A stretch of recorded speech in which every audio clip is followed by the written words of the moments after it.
Newsom signs his last budget on the way out the door, and the LA Times finds an influencer who can't even pronounce Steyer boosting Steyer.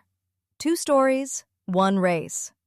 This is the California governor's race. Today, a budget propped up on AI revenue projections and the first documented look at who's been manufacturing the chatter online. From CalMatters. Governor Gavin Newsom and state lawmakers reached a final budget deal last week that largely relies on AI revenue projections and new taxes to delay social service cuts and shrink future deficits. Following weeks of negotiations, Governor Gavin Newsom and Democratic legislative leaders on Monday approved a $352 billion budget for next year that raises some taxes, sets aside $6.4 billion for the year after, and softens or delays billions of dollars in planned social service cuts. $352 billion balanced 2 years running. And the way they got there is AI revenue projections. That's a phantom number propping up a real political promise. It's Newsom's last budget, and the video he dropped, quote, "We can have it all," plays like a presidential stump speech with a balance sheet stapled to it. And here's what nobody's saying out loud. Whoever wins in November inherits this. If those AI projections miss, Bessette or Hilton owns the downside in year one. Newsom's in Iowa by then. The new taxes are the part neither candidates had to publicly own. Bessette's business backers, Cal Chamber, they hate this. His base wants the social services protected. The budget just made that an actual law, not a hypothetical. Right. The fracture's baked into the fiscal year now.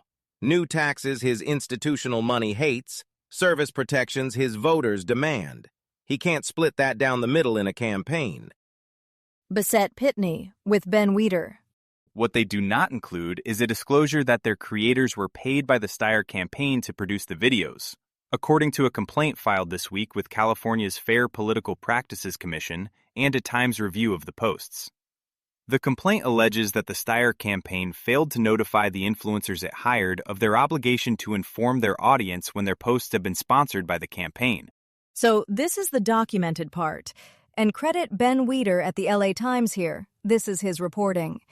There's a complaint filed this week with the Fair Political Practices Commission alleging the Steyer campaign hired influencers and didn't tell them to disclose they were paid. And the tell is right there in the piece. One of these influencers mispronounces Steyer's own last name. Hard to call that a groundswell when it sounds like payroll. Okay, but let's keep the scale honest. Weider says this paid influencer spend is a fraction of a $180 million war chest.